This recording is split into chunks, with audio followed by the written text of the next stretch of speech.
Hello students, class 10th biology के chapter 2 control and coordination के इस वीडियो लेक्चर में आपका स्वागत है। हम डिस्कस करेंगे कि किस तरह से कंट्रोल एंड कोऑर्डिनेशन जो है वो पूरी सिस्टम को कंट्रोल करके बैठा है। कोऑर्डिनेशन का मतलब क्या है, कौन कौन से ऑर्गन इसमें इन्वॉल्व होते हैं, वो सारी चीज़ें अपन इसमें डिस्कस करने वाले हैं। चैप्टर को स्टार्ट करने से पहले हम दो टर्म्स को समझने की कोशिश करते हैं। पहला जो टर्म है वो है स्टिमुलाई और दूसरा है रिसेप्टर्स। पहला जो टर्म है वो क्या है? स्टिमुलाई।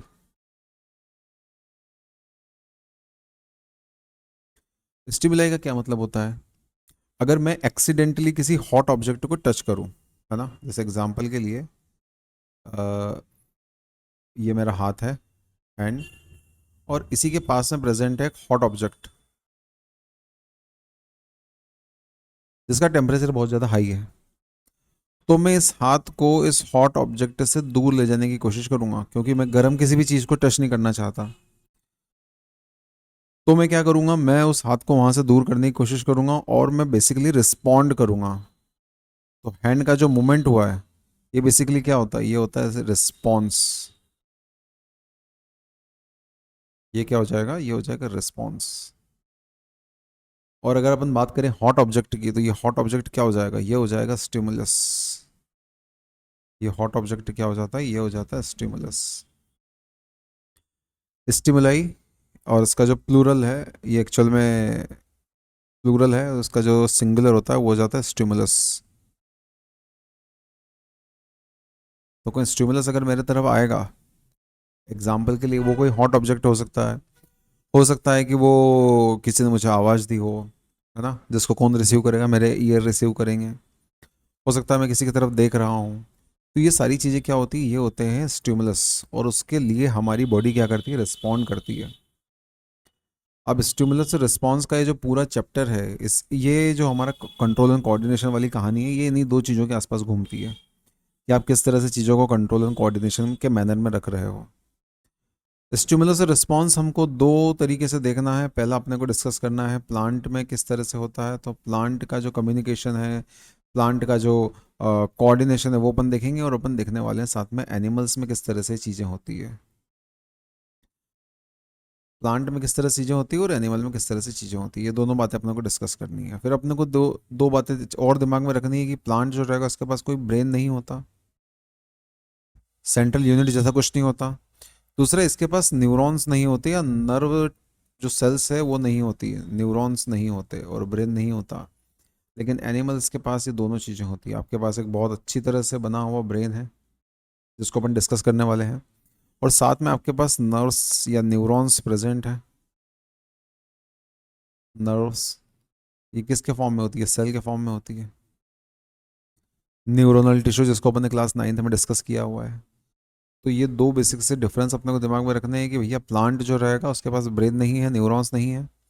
और एनिमल जो है उसके पास ब्रेन भी प्रेजेंट है और नर्व्स प्रेजेंट है। ये नर्व्स कम्युनिकेशन करने में बहुत हेल्पफुल रहती है ब्रेन। तो अपन अब देखना स्टार्ट करते हैं कि किस तरह से प्लांट में और एनिमल में चीज़ें जो है वो आगे बढ़ती है।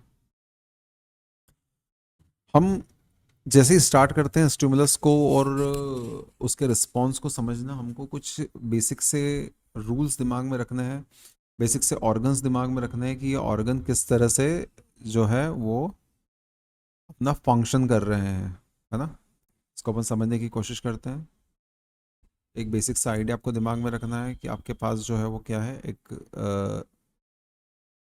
स्टिमुलस है। इस स्टिमुलस को कोई रिसीव करेगा, कोई इसको रिसीव करने वाला है। ये जब रिसीव हो जाएगा तो अंदर की तरफ होगी प्रोसेसिंग, और प्रोसेसिंग होने के बाद हम फाइनली रिस्पॉन्स लेके आएंगे। स्टिमुलस आया, रिसीव हुआ, प्रोसेसिंग हुई और रिस्पॉन्स आया। ये जो बेसिक सा आइडिया ये अपने को समझ में आता है। फिर अपने को एक बात समझ में आती है कि जो स्टिमुलस है, ये स्टिमुलस भी दो टाइप का हो सकता है। ये स्टिमुलस भी दो टाइप का हो सकता है। ये स्टिमुलस हो सकता है कि कोई इंटरनल स्टिमुलस हो, बॉडी के अंदर से कोई स्टिमुलस आया हो जो किसी चीज़ को करने के लिए हमको प्रेशराइज कर रहा है कि आपको ये करना ही है, करना ही है। या हो सकता है ये स्टिमुलस कोई एक्सटर्नल स्टिमुलस हो। तो स्टिमुलस इंटरनल भी हो सकता है, स्टिमुलस जो है वो एक्सटर्नल भी हो सकता है, दोनों बातें अपने को दिमाग में रख के चलनी है। तो आपके पास इंटरनल स्टिमुलस भी है और आपके पास एक्सटर्नल स्टिमुलस भी है। यहाँ तक तो अपने को समझ में आता है। तो रिसीव करने के लिए आपके पास होगा कोई ना कोई ऑर्गन। इन ऑर्गन्स को हम बेसिकली बोलते हैं सेंस ऑर्गन्स।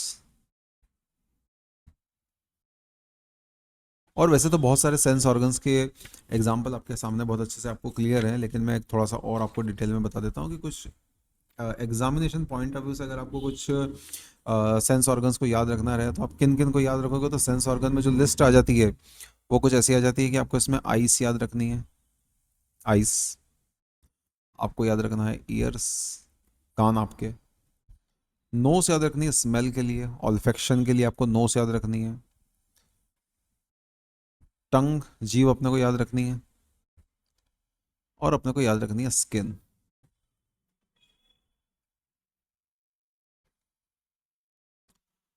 आई जो रहेगा वो विजन के लिए रिस्पॉन्सिबल है। ईयर्स हियरिंग के लिए रिस्पॉन्सिबल है। नोस ऑल्फेक्शन के लिए रिस्पॉन्सिबल रहेगी या स्मेल को सेंस करेगी। टंग के केस में ये हो जाता है टेस्ट। और स्किन के केस में ये बहुत सारी चीजें हो जाती है, जैसे कि हो सकता है ये कोई टच हो, या ये हो सकता है टेम्परेचर के वेरिएशंस हो, टेम्परेचर वेरिएशन हो सकते हैं ये हो सकता है पेन हो, या ये हो सकता है कि कोई प्रेशर हो। तो इतनी तरह की चीजें यहाँ पर हो सकती है। आई से होने वाला जो सेंस होता है उसके लिए हम टर्म यूज करते हैं ऑप्टिक। ईयर सुनने के लिए हेयरिंग टर्म अपन यूज करते हैं। नोज के लिए अपन ने ऑल्फेक्शन लिखी दिया, स्मेल के लिए होती है चीजें। और इसके पास एक स्पेसिफिक जो सेल्स होती है ऑल्फैक्टरी एपिथेलियम प्रेजेंट होती है, और वो सेल्स स्मेल को रिसीव करने का काम करती है, ऑल्फैक्टरी एपिथेलियम। टंग के लिए अपन जो वर्ड यूज करते हैं वो होता है गस्टेटरी, गस्टेटरी, जो कि टेस्ट से रिलेटेड है। टेस्ट अगेन कुछ टाइप के होते हैं, जैसे ये हो जाता है बिटर, ये हो जाता है सॉल्ट, ये हो जाता है स्वीट, और ये हो जाता है sour. Spicy is not a taste, ये कोई टेस्ट नहीं है, ये सिर्फ एक बर्निंग सेंसेशन है। स्किन से रिलेटेड अपन ने बात करी कि इस तरह की कोई टच जैसी, टेम्परेचर के वेरिएशन जैसी, पेन और प्रेशर जैसी चीज़ों को हम क्या करते हैं स्किन के थ्रू सेंस कर सकते हैं। फिर अपन समझने की कोशिश करते हैं कि आईज से रिलेटेड जो रिसेप्टर ऑर्गन होगा उसके लिए अपन टर्म यूज करते हैं फोटो रिसेप्टर।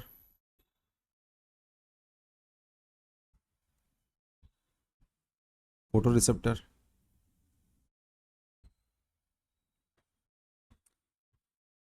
साउंड के लिए जो रिसेप्टर ऑर्गन होता है वो होता है फोनो रिसेप्टर।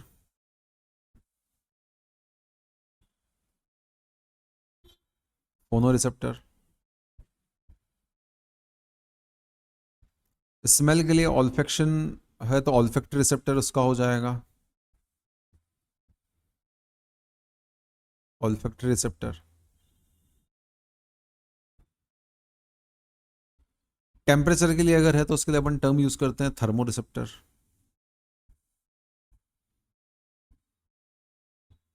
टेम्परेचर के लिए हो जाएगा थर्मो रिसेप्टर।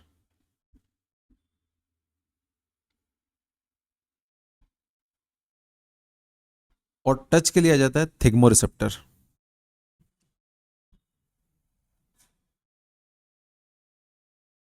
टच के लिए जो आ जाएगा वो आ जाएगा थिग्मो रिसेप्टर।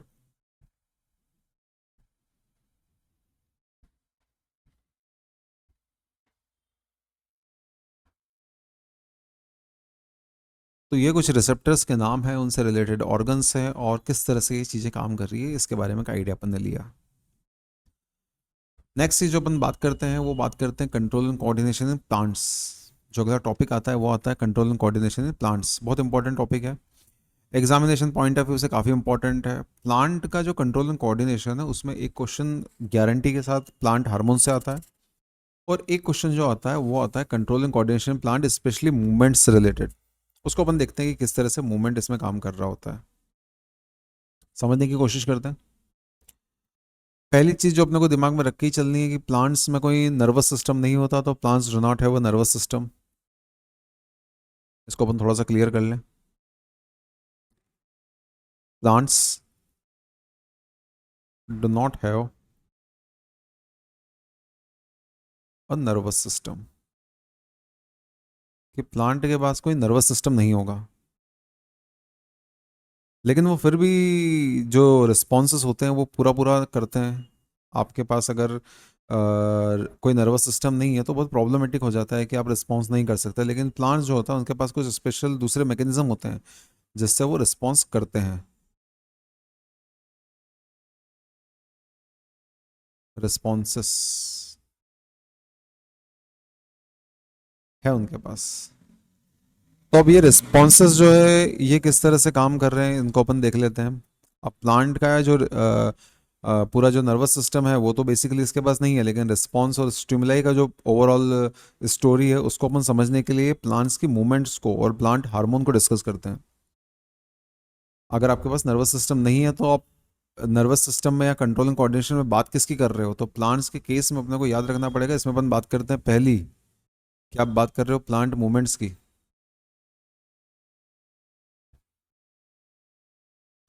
और दूसरी जो बात अपन करते हैं वो करते हैं प्लांट हार्मोन्स की।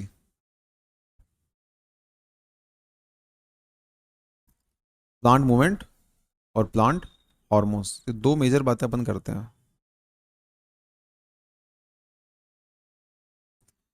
किस तरह से चीज़ें अपने आप को आगे बढ़ा रही है या ओवरऑल स्टोरी क्या है इसके ऊपर अपन आते हैं। पहले अपन देख लेते हैं प्लांट मूवमेंट्स से रिलेटेड कहानी। Plant movements, plant movements basically दो टाइप की बातें बताती है। अपन इसको कुछ यूँ समझें कि प्लांट मूवमेंट्स जो है वो दो तरह की स्टोरी से रिलेटेड है।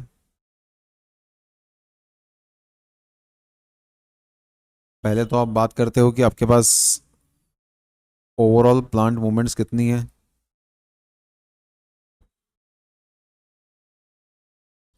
तो ये दो टाइप की प्लांट मूवमेंट्स है, जिसमें पहले अपन बात करते हैं ट्रॉपिक मूवमेंट्स।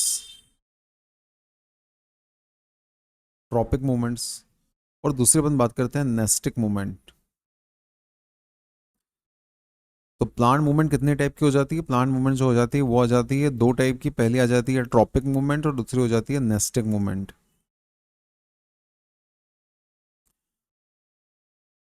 ये एक सिस्टम है प्लांट मूवमेंट का, और पैरेलल में प्लांट हार्मोन इस पूरे सिस्टम को ट्रिगर करता होता है। प्लांट जनरली लोकोमोशन शो नहीं करते, जनरली मैंने बोला है। और प्लांट मूवमेंट जो होती है वो अपन डेली लाइफ में कई बार प्लांट की मूवमेंट को देखते हैं, जिसमें अपन बहुत अच्छे से कुछ एग्जांपल तो समझते ही हैं कि सनलाइट की तरफ प्लांट का अट्रैक्शन होता है, या रूट अगर है तो वो डार्कनेस की तरफ जाएगी, स्टेम है तो वो लाइट की तरफ जाएगा। ये बेसिक बेसिक बातें अपन जानते हैं। इसी का थोड़ा सा डिटेल वर्जन अपन देखने वाले हैं। पहले अपन देख लेते हैं ट्रॉपिक मूवमेंट या ट्रॉपिज्म की क्या कहानी है। जो पहली चीज अपन देखने वाले हैं वो देखने वाले हैं ट्रॉपिज्म, कि ट्रॉपिज्म की क्या कहानी है।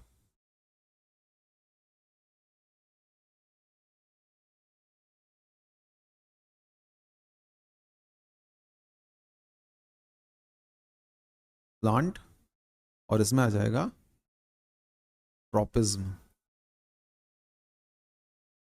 ट्रॉपिक मूवमेंट या ट्रॉपिज्म,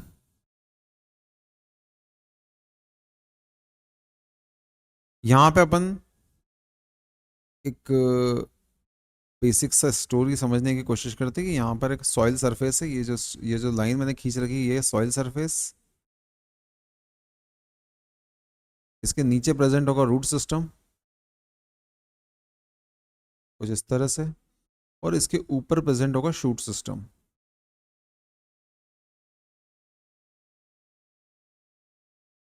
कुछ इस तरह से। ये एक बेसिक सा प्लांट है।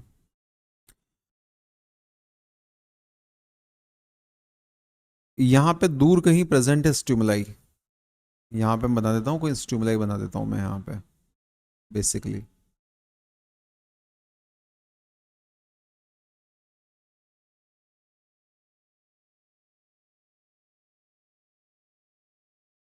अब ट्रॉपिक मूवमेंट की क्या कहानी की, जो स्टिमुलाई है इसको रिसीव करेगा प्लांट। तो ये जो स्टिमुलाई है ये इस तरह से आगे बढ़ रही है, और इस स्टिमुलाई को किसने रिसीव करा? प्लांट ने रिसीव करा। प्लांट के जो हॉर्मोन्स थे उन्होंने ओवरऑल कोऑर्डिनेशन बिठाया, सेलुलर ग्रोथ हुई, अलग अलग तरह की डिसीजंस हुए, कुछ वेरिएशन इसमें होने लगे, अलग अलग तरह की जो प्रोसेसेस है वो होने लगी, और फाइनली रिस्पॉन्स आ गया। हम मिडिल में होने वाली जो एसोसिएटेड रिएक्शंस है उनके बारे में बात नहीं कर रहे हैं, लेकिन हम ये समझने की कोशिश कर रहे हैं कि जब स्टिमुलाई आएगा तो डायरेक्ट रिस्पॉन्स नहीं आएगा, बीच में कोई एसोसिएटेड रिएक्शंस हुई होगी। हमने उन एसोसिएटेड रिएक्शंस को थोड़ी देर के लिए स्किप किया और हम ये मान के चल रहे हैं कि रिस्पॉन्स हो गया। तो ये प्लांट जो था इसने क्या शो किया? रिस्पॉन्स शो किया। अब ये बात अपने को यहाँ पे अच्छे से दिमाग में रखनी है कि ये जो प्लांट रहेगा ये क्या शो करेगा? ये रिस्पॉन्स शो करेगा।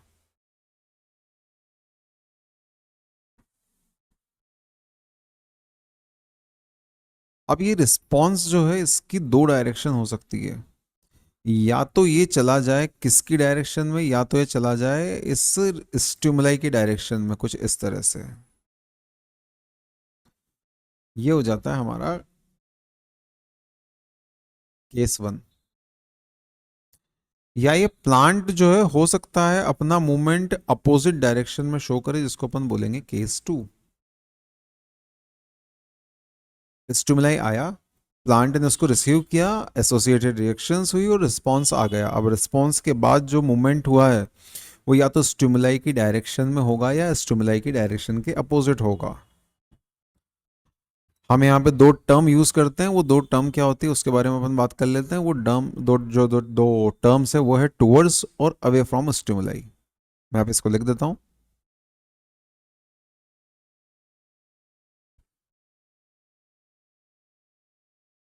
टुवर्ड्स और अवे फ्रॉम स्टिमुलाई। इस पर्टिकुलर चीज को हम बोलते हैं ट्रोपिज्म। कि जो प्लांट का मूवमेंट है वो स्टिमुलाई के डायरेक्शन में होगा या उसके अपोजिट होगा, इसी चीज को हमने कहा tropism.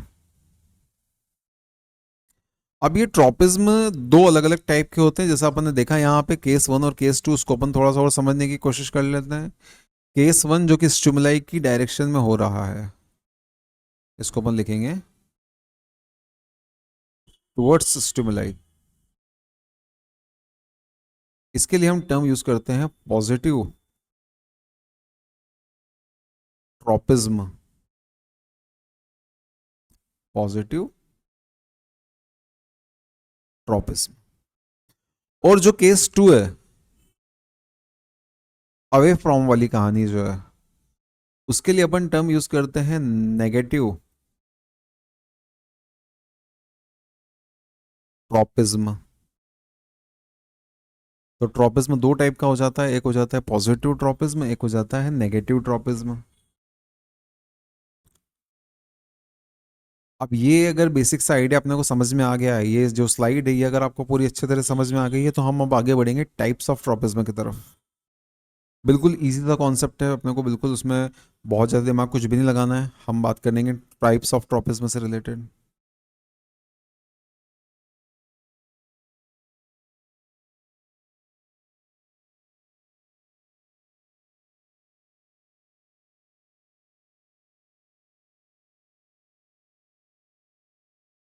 Types of tropism.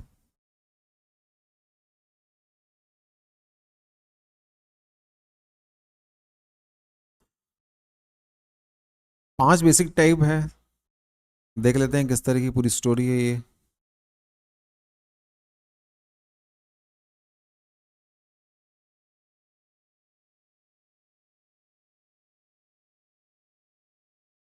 5 basic type के अपने पास ट्रॉपिज्म है। फर्स्ट ट्रॉपिज्म जो है वो हो जाएगा फोटोट्रॉपिज्म।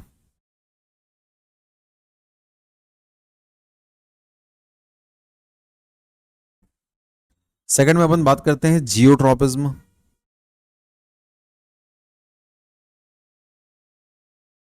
थर्ड हो जाएगा हाइड्रोट्रॉपिज्म।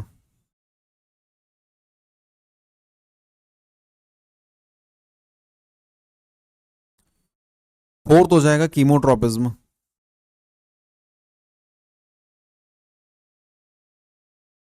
और फिफ्थ में बात करते हैं थिग्मोट्रॉपिज्म।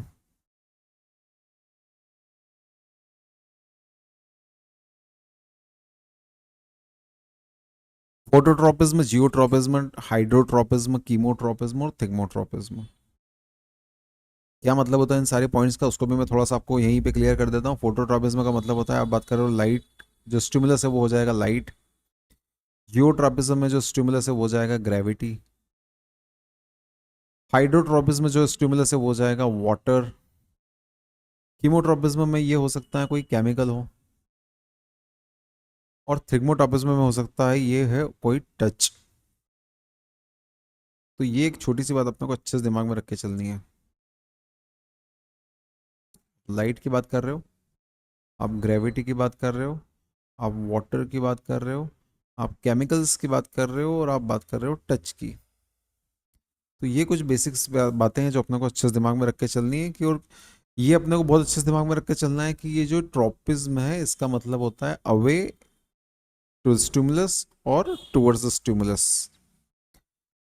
अब अपन पहली जो बात करते हैं फोटोट्रॉपिज्म की। बेसिक सा कॉन्सेप्ट है, कोई बहुत ज़्यादा आपको दिमाग लगाना नहीं है। फोटोट्रॉपिज्म आपने जैसे ही प्लांट टर्म सुना आपको ये बात तो समझ में आई गई होगी कि जो ओवरऑल मूवमेंट हो रही है वो प्लांट की सनलाइट की तरफ ही हो रही है ना। तो अपने को उसमें कोई बहुत कॉम्प्लेक्स कुछ भी नहीं बनाना है, अपने को बहुत इजी तरीके से समझने की कोशिश करना है। तो पहला अपन ने लिखा phototropism. Phototropism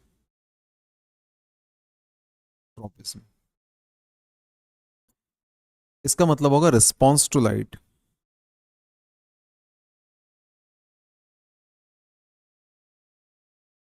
response to light. Response का क्या मतलब हो जाएगा इस केस में, तो रिस्पॉन्स जो टर्म है इसका मतलब होता है कि आपने या तो कोई ग्रोथ करी है या कोई मूवमेंट किया है। रिस्पॉन्स क्या हो जाएगा, तो रिस्पॉन्स हो सकता है कोई ग्रोथ हो या ये कोई मूवमेंट हो। दोनों हो सकते हैं, ग्रोथ भी हो सकती है और ये कोई मूवमेंट भी हो सकता है। एग्जाम्पल देख लेते हैं अपन। Sunflower in the direction of sunlight. Sunflower in the direction of sunlight.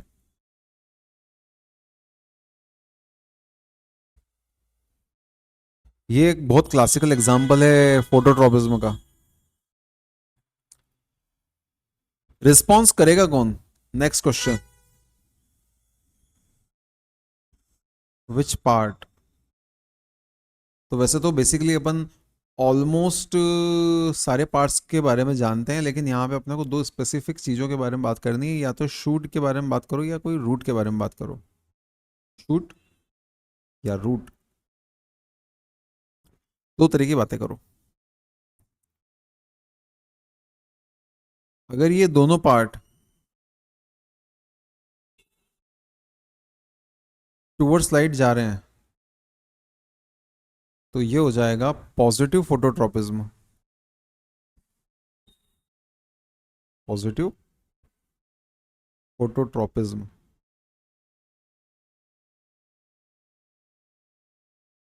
या अगर ये दोनों पार्ट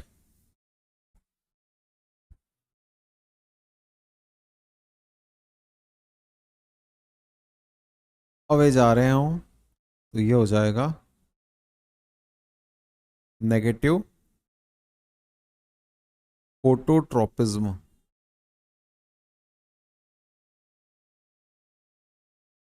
अब नॉर्मली अगर मैं बहुत जनरल केस में अगर मैं बात करूँ तो शूट जो रहेगा वो शो करता है पॉजिटिव फोटोट्रॉपिज्म, और रूट जो है वो शो करती है नेगेटिव फोटोट्रॉपिज्म। बहुत जनरल टर्म से अपन समझने की कोशिश करते हैं, इससे ज़्यादा बिल्कुल भी दिमाग इसमें नहीं लगाना है। तो ये बात अपने को समझ में आ गई।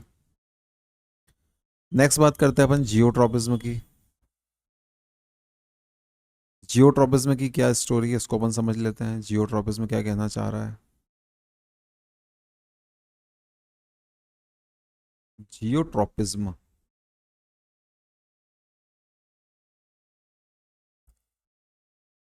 ये बेसिकली होता है downward movement of a plant part. इसको अगर अपन डिफाइन करने की कोशिश करें तो इसका कुछ ये बनता है, मतलब downward movement of a plant part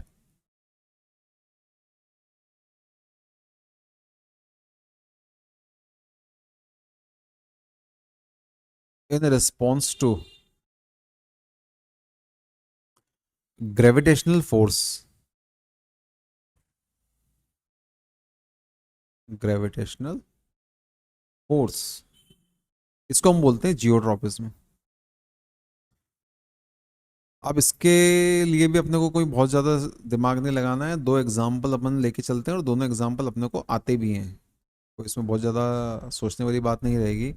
हम बेसिकली जानते हैं कि अगर आपके पास रूट प्रेजेंट हो और आपके पास शूट प्रेजेंट हो, तो रूट जो रहेगी वो क्या रहेगी, वो रहेगी पॉजिटिव जियोट्रॉपिक, और शूट जो रहेगा वो क्या रहेगा, नेगेटिव जियोट्रॉपिक। ठीक है, तो रूट और शूट की कहानी दिमाग में रखना। पॉजिटिव जियोट्रॉपिक रूट रहेगा और नेगेटिव जियोट्रॉपिक जो रहेगा वो शूट रहेगा। किसी किसी केस में रूट जो रहती है वो सॉइल से अपोजिट डायरेक्शन में भी कभी कभी चली जाती है, स्पेशली जब आप मैनग्रूव्स की बात करते हो। तो वैसे तो सिलेबस में ऐसा कुछ दिया नहीं है या ऐसा कुछ बातें अपन नॉर्मली एग्जाम्पल लेके चल रहे हैं, तो थोड़ा सा अपन आउट ऑफ जाके बात करेंगे। तो एक एग्जाम्पल छोटा सा याद रखना कि मैं किसके बारे में बात कर रहा हूँ। मैं बात कर रहा हूँ यहाँ पे मैनग्रूव्स के बारे में, जिसमें रूट जो रहती है वो थोड़ा सा सॉइल से बाहर आ जाती है। तो यहाँ पे एक छोटा सा एक्सेप्शन, तो वैसे मैं गलत लिख रहा हूँ, मैं इसको लिखता नहीं हूँ एक्सेप्शन, अदरवाइज चीज़ें कॉम्प्लिकेटेड हो जाएगी। एक केस याद रखना सिर्फ मैनग्रूव्स का, है ना। नॉर्मली इंडिया में कहाँ देखने को मिलता है, इंडिया में सुंदरबन में देखने को मिलता है ये। तो अगर आप इसको थोड़ा सा सर्च करके एक्स्ट्रा नॉलेज के लिए इसको देखेंगे तो आप देखेंगे कि रूट जो है वो नॉर्मली बाहर निकली हुई रूट से। ठीक है, तो इसको बस थोड़ा सा स्टडी आप फ्री टाइम में जब भी रहें तो इसको देख लीजिएगा। तो जियोट्रॉपिज्म में सिर्फ इतनी सी बात अपने को करनी थी। नेक्स्ट जो अपन देखते हैं वो देखते हैं हाइड्रोट्रॉपिज्म। हाइड्रोट्रॉपिज्म वाटर से रिलेटेड बिल्कुल बातें हैं यहाँ पे, आपको अच्छे से दिमाग में रखनी है hydrotropism.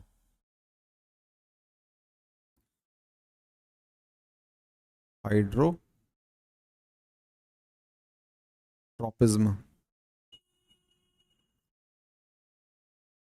Movement in response to water. अब या तो ये वाटर हो सकता है, या आप इसको वाटर बोल लीजिए, या आप इसको बोलना चाहें तो मॉइस्चर भी बोल सकते हैं। दोनों टर्म बिल्कुल सही है। वाटर लिक्विड के फॉर्म में, वेपर के फॉर्म में हो सकता है, दोनों फॉर्म में हो सकता है। अब इसमें भी कोई बहुत ज़्यादा अपने को दिमाग लगाने की जरूरत नहीं है, सीधा सीधा एग्जांपल अपन लेके चलेंगे। रूट जो होती है वो क्या होती है, पॉजिटिव होती है, और शूट जो होता है वो नेगेटिव होता है।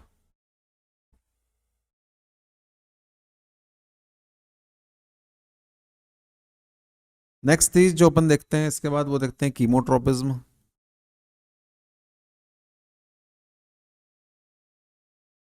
कीमोट्रोपिज्म की क्या कहानी है, movement in response to chemicals.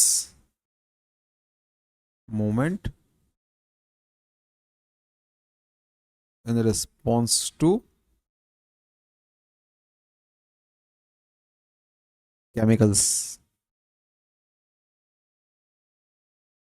इसमें अपने को वैसे तो एक एग्जाम्पल लेके आगे बढ़ना है। मैं आपको एग्जाम्पल डायरेक्ट बता देता हूँ जो कि नॉर्मली एग्जाम्स में पूछा जाता है, और वो एग्जाम्पल है पोलन ट्यूब की ग्रोथ का। ग्रोथ ऑफ पोलन ट्यूब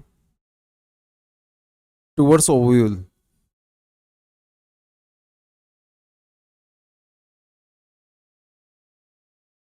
इसको समझाने के लिए मैं थोड़ा सा यहाँ पे एक डायग्राम ड्रॉ कर देता हूँ। बेसिकली यहाँ पे एक फीमेल पार्ट होता है कुछ इस तरह का, और यहाँ पे प्रेजेंट होता है ओव्यूल। अंदर की तरफ यहाँ पे प्रेजेंट होता है ओव्यूल, और जो यहाँ से पोलन ग्रेन होता है उससे पोलन ट्यूब का फॉर्मेशन होता है इस तरफ। तो ये जो ट्यूब का फॉर्मेशन हुआ है ये एग्जाम्पल है पॉजिटिव कीमोट्रोपिज्म का। ये एग्जाम्पल है पॉजिटिव कीमोट्रोपिज्म। अब ये एग्जाम्पल अपन ने देख लिया, ये इस तरह का बेसिकली पूरा स्ट्रक्चर होता है। इसको मैं थोड़ा सा और क्लियर कर दूं।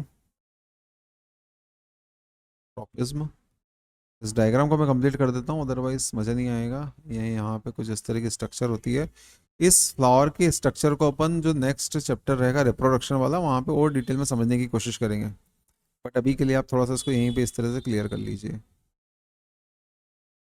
ये बेसिकली हमारा फ्लावर है। तो ये क्या शो करता है, ये पॉजिटिव कीमोट्रोपिज्म शो करता है। और नीचे अपन एक एग्जांपल और लिख लेते हैं कि अगर कोई रेपेलेंट केमिकल प्रेजेंट है, अगर कोई रेपेलेंट केमिकल प्रेजेंट है तो वो क्या शो करेगा, वो फिर शो करेगा negative chemotropism. Negative chemotropism show करेगा। अब ये बात भी अपने को समझ में आती है। और यहाँ पे एक छोटा सा पॉइंट अगर आप और नोट करना चाहें तो, ये जो केमिकल सिक्रीशन होता है ये स्टिग्मा से रिलीज होता है ना। स्टिग्मा जो बेसिकली जो ऊपर वाला पार्ट है इसको हम बोलते हैं स्टिग्मा। तो केमिकल सिक्रीशन जो होता है ये स्टिग्मा वाले पार्ट से होता है। मैं इसको यहाँ पे लिख ही देता हूँ, केमिकल सिक्रीशन। और ये पोलन ट्यूब का फॉर्मेशन इसलिए जरूरी क्योंकि जो डिस्टेंस है दोनों गैमेट के बीच का वो बहुत ज़्यादा है ना। इसको डिटेल में अपन अगली जो हमारी क्लास रहेगी अबाउट रिप्रोडक्शन ऑफ प्लांट उसमें अपन समझने की कोशिश करेंगे। नेक्स्ट जो आ जाएगा वो आ जाएगा थिग्मोट्रोपिज्म।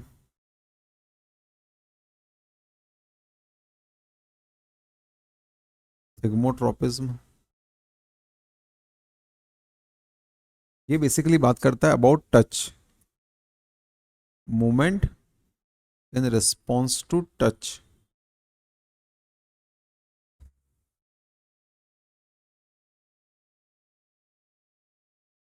इसमें अपन एग्जांपल जो लेके चलते हैं वो लेके चलते हैं tendrils, tendril of a plant.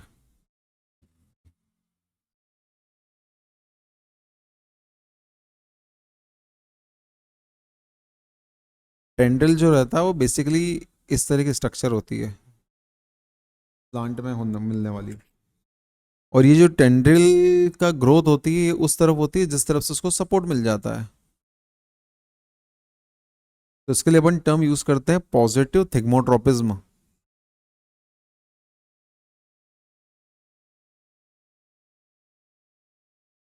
Positive thigmotropism. लेकिन अगर कोई प्लांट पार्ट के रास्ते में कोई ऑब्स्टिकल आ जाए जो उसको आगे नहीं बढ़ने दे, तो वो उस ऑब्स्टिकल से दूर जाने की कोशिश करेगा। उसके लिए हम टर्म यूज करते हैं नेगेटिव थिग्मोट्रोपिज्म।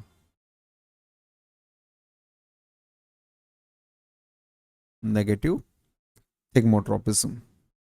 तो ये ओवरऑल हमारा प्लांट का जो ट्रॉपिक मूवमेंट है वो यहाँ पे कंप्लीट होता है। नेक्स्ट चीज जो अपन देखते हैं वो देखते हैं नेस्टिक मूवमेंट्स। नेस्टिक मूवमेंट्स, अब ये थोड़ा सा इंपॉर्टेंट है क्योंकि इसमें एक एग्जाम्पल बहुत अच्छा क्लासिकल एग्जाम्पल है जिसको अपन देखने वाले हैं, और वो है मिमोसा पुडिका वाला। उसके पहले अपन थोड़ा सा नेस्टिक मूवमेंट को देख लें। नेस्टिक मूवमेंट्स, या इसको बोला जाता है नेस्टीज और नेस्टीज।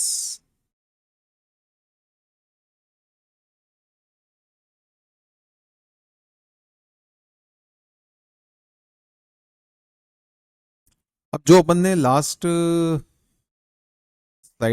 साइड्स में बात करी थी कि जो डायरेक्शन है वो या तो टुवर्ड्स स्टिमुलाई है या अगेंस्ट स्टिमुलाई है ना।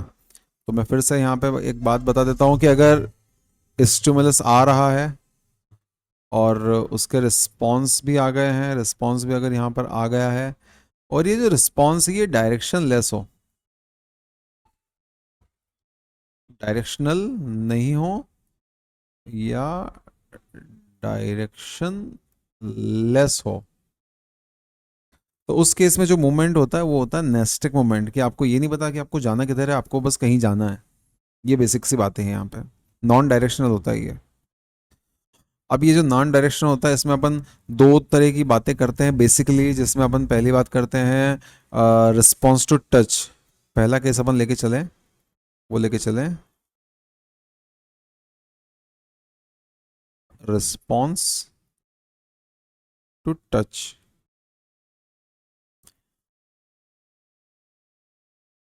इसके लिए टर्म यूज करा जाता है thigmonasty.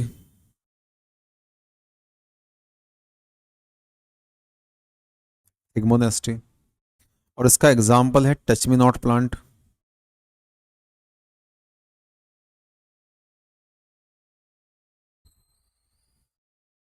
Touch me not plant जिसका साइंटिफिक नेम है mimosa pudica. Mimosa pudica. Next जो चीज अपन देखने वाले हैं वो देखने वाले हैं कि non directional movement, specially petals का, non directional movements of petals. Petals basically colourful part जो होता है किसी भी फ्लावर का, उसको बोलते हैं पेटल्स। और ये अगर हो रहा है तो उसके लिए हम टर्म यूज करते हैं फोटोनेस्टी। और ये फोटो के रिस्पॉन्स में होता है, फोटोनेस्टी लाइट के रिस्पॉन्स में होता है। इसमें एग्जाम्पल अपन लेके चलते हैं डेंडलियन फ्लावर का। एग्जाम्पल जो रहेगा वो रहेगा डेंडलियन फ्लावर। इसमें फूल जो है वो ओपन हो जाता है और क्लोज हो जाता है लाइट इंटेंसिटी के अकॉर्डिंग। डेंडलियर फ्लावर में open and closure due to light intensity. तो फूल जो है वो बंद हो जाएगा लाइट इंटेंसिटी में, अगर लाइट है तो खुला रहेगा, लाइट नहीं है तो बंद हो जाएगा। इसको अपन बोलते हैं क्या, फोटोनेस्टिक एग्जाम्पल है ये। ठीक है। तो अगर टॉपिक की बात करो तो वो डायरेक्शनल हो जाएगा, और नेस्टिक की अगर बात करो तो वो नॉन डायरेक्शनल हो जाएगा। दोनों बेसिकली मूवमेंट ही होते हैं। तो यहाँ पे अपना प्लांट मूवमेंट वाला पूरा पोर्शन फिनिश हो गया। नेक्स्ट लेक्चर में अपन प्लांट हार्मोन्स को स्टडी करने वाले हैं। तब तक के लिए इस लेक्चर को अच्छे से देख लीजिए। इन केस कोई डाउट आता है तो आप इसको कमेंट सेक्शन में पूछ सकते हैं। और इन केस आपको कुछ और किसी सब्जेक्ट पे या किसी और टॉपिक पे कोई वीडियो चाहिए तो उसकी रिक्वेस्ट भी आप कमेंट सेक्शन में डाल सकते हैं। तब तक के लिए पढ़ते रहिए।